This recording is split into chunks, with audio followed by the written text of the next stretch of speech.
All right, excited to be here. Todd Cahill here on the You vs. You show. Happy Monday, everybody. I hope all is well with you this Monday.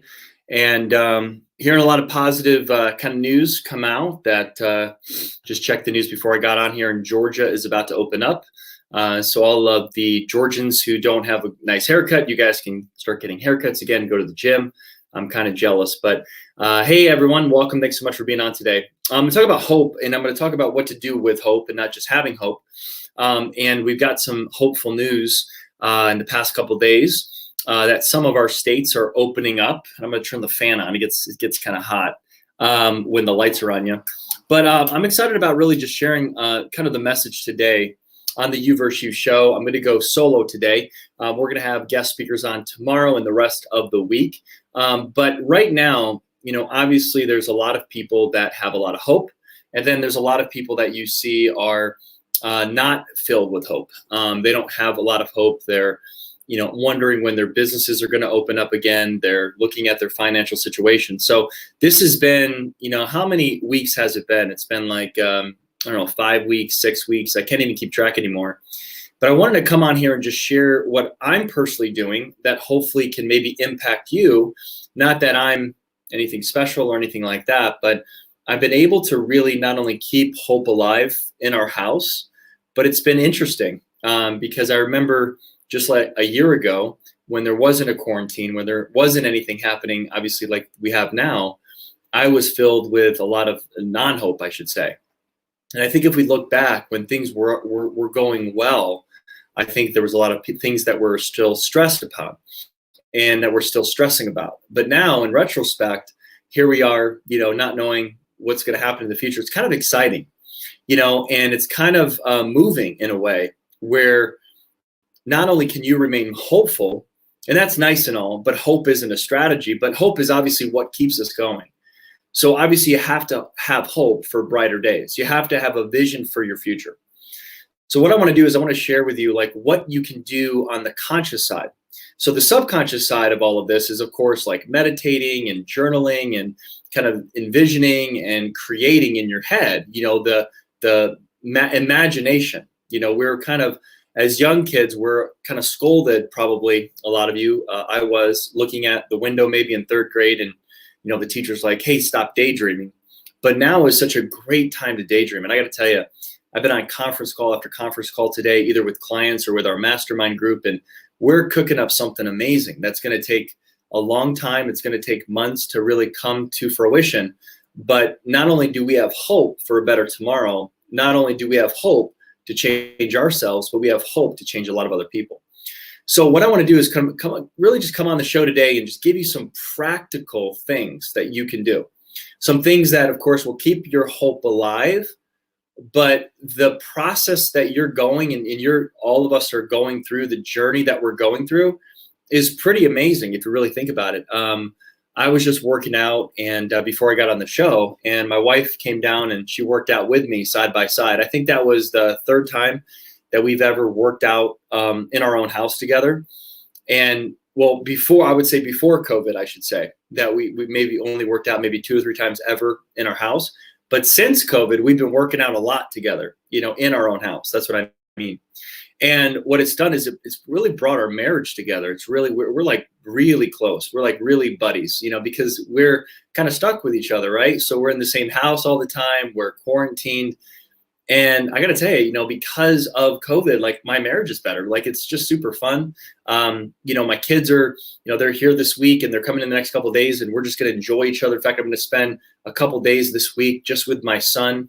I'm going to put him to work and he wants to buy a bunch of stuff. So I'm going to help him with his chore, not help him, but I'm going to give him a bunch of stuff to do and have him work while I'm working. So it's just kind of an awesome time. That if you focus on worrying so much, then obviously you're not going to really embrace what you have right in front of you. But one of the things that you can do is build momentum. Okay, so what is momentum? Obviously in a car, momentum is, when you go from 0 to 60 in, 2 or 3 seconds, whatever it is. If you have a sports car, obviously that's amazing. It's like, momentum, right?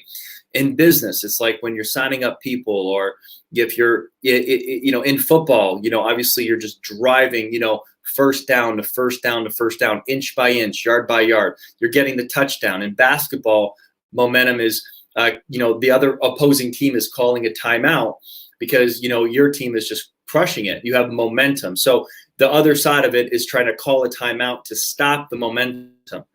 So how do you gain momentum through all of this? Well, I would say right now, since we've had 5 to 6 weeks of kind of off, not literally, but just you've been off maybe of your job or you don't really have the same schedule. What is your strategy? Okay. What have you written down? What is your goals? Where are you going in 2020? What are your 3 annual goals? What's driving those goals? What's driving this month's initiatives? What are 5 things right now in April that you're so focused on? Maybe it's starting a new business. Maybe it's a craft, or maybe it's, getting to a certain, weight. Maybe you want to lose weight. Maybe you want to get healthier. Maybe it's, getting a stronger marriage. What is your initiative for April? Are you focused on it? Are you just being hopeful? Are you just having positive expectancy?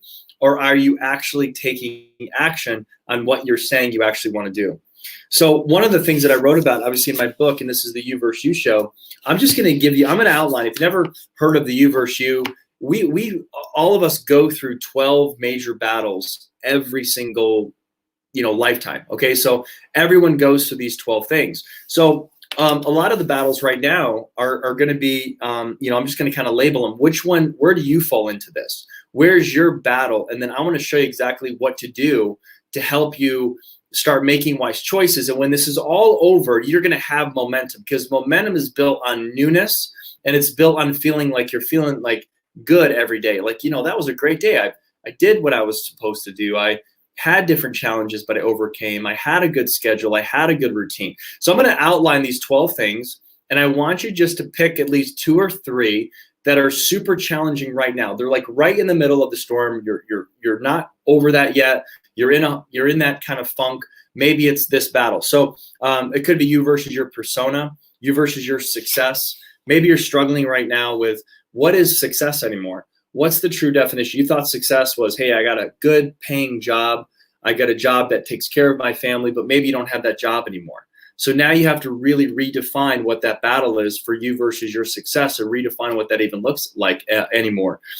You versus your dreams. Maybe you stopped dreaming, and maybe you can't even imagine putting a dream together in the middle of this crisis, but it's the crisis that can make you redefine what you versus your dream really means to you, and how you can repeat wise choices of maybe writing down your vision, having a compelling vision, and doing something about it.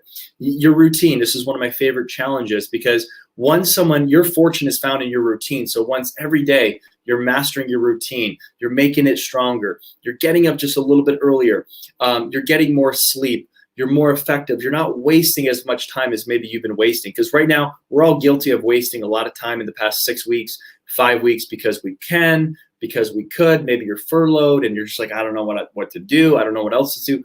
This is going to get you into momentum once you start to master your routine.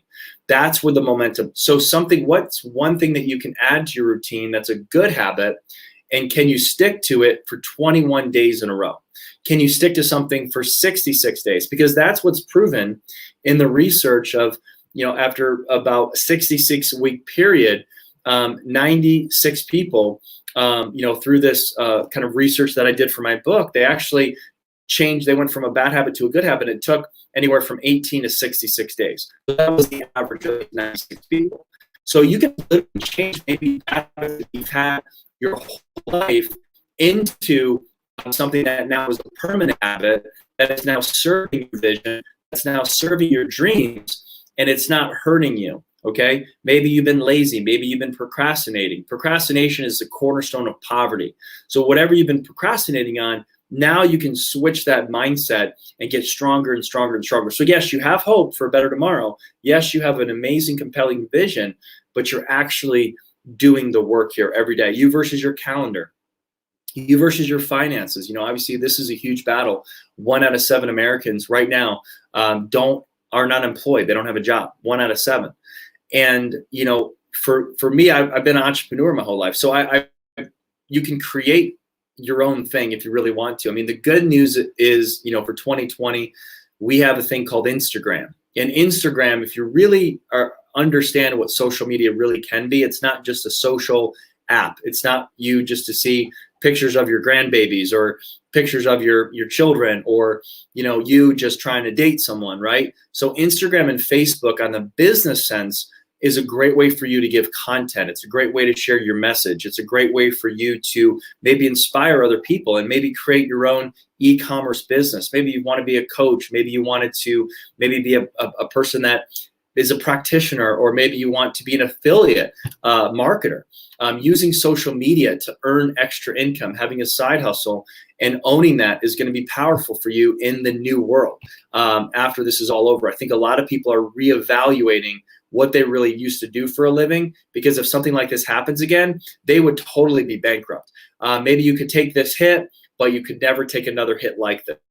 So you don't have to take hits. You can start having an entrepreneur mentality. But again, it starts with you understanding what that looks like. You versus your freedom.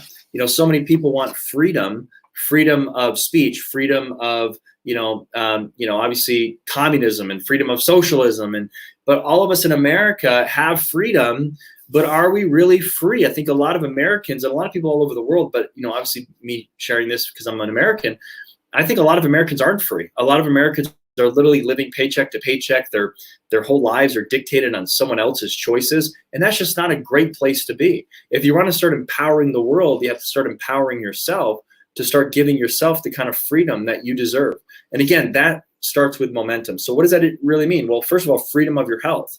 So if you have a lot of health issues, what do you need to start doing? Have hope that you can actually do it and get healthy, and then start doing it. Even if you got to walk around your block, or do whatever you can, push-ups, sit-ups, squats, whatever you can start. You got to start somewhere. So journey of 1,000 miles begins with the first step. So you got to be willing to take that first step.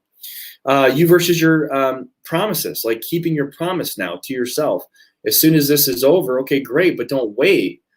What are you promising yourself that's new in your life, creating that newness, and you're actually going to follow through on it? You versus your health. I've talked a lot about that today. You versus your relationships, overcoming all of that, whatever needs to be, because obviously we're all different, and we're not just talking about a significant other, but what action can you take? And yes, you are hopeful for a better relationship or better relationships, or to get closer, or to can't wait to see your friends, can't wait to hug people, whatever. But, take the action now. Send out a text, let people know how grateful you are for them, write a handwritten note. These are all practical things that you can start doing now, and not waiting for this to be over, right? This is where you're gaining momentum. You're not waiting for the crowd. You're not waiting for the masses for this to be over. Do it now. Do something that maybe you necessarily wouldn't do. You versus your knowledge. What information is relevant to what you need to learn nowadays? It's not about how much knowledge you know. Knowledge is not power, but applied knowledge is where you're going to find the power. Specific knowledge, specialized knowledge of what, and then applying that specialized knowledge of whatever you need that knowledge for, that's going to give you the biggest bang for your buck. It's going to give you the biggest return on your investment, your mission, whatever that looks like. That's the kind of knowledge that you want to seek. And then you versus your future. So these are the 12 battles. So what is your future? That's what we're talking about today. What does your future entail? What does that look like? Well, the cool thing is we're human beings. So we have the power of choice every single day. We have the power of choice to get out of our bed and to either get up on the wrong side of the bed or the right side of the bed.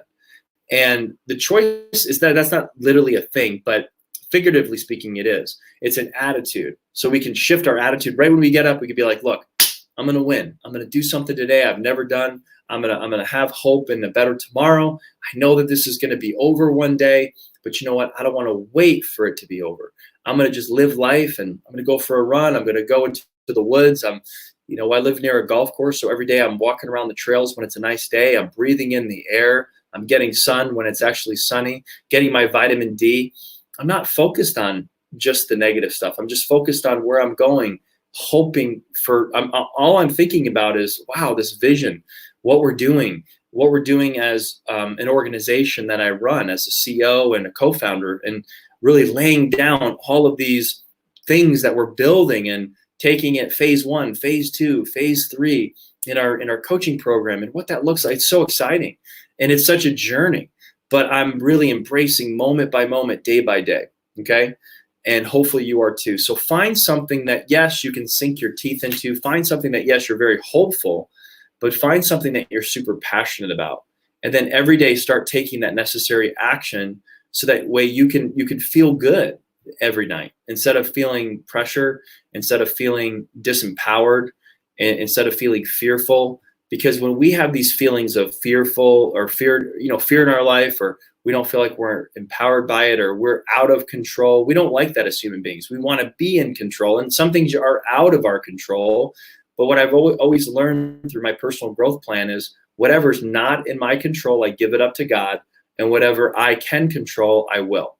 So if I can control it, I'm going to do the best job that I can. So I'm going to control the hope that I have. I'm going to control my fear. I'm going to control my surroundings. I'm going to control the people I hang around with, the people I surround myself with.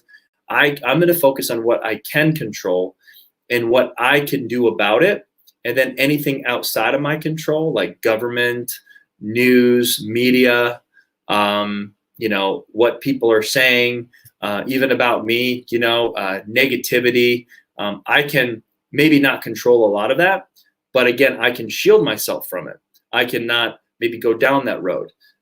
Sometimes it looks so nice of a road to go down, but it really crushes you by doing it. So I'm going to go down the road less traveled.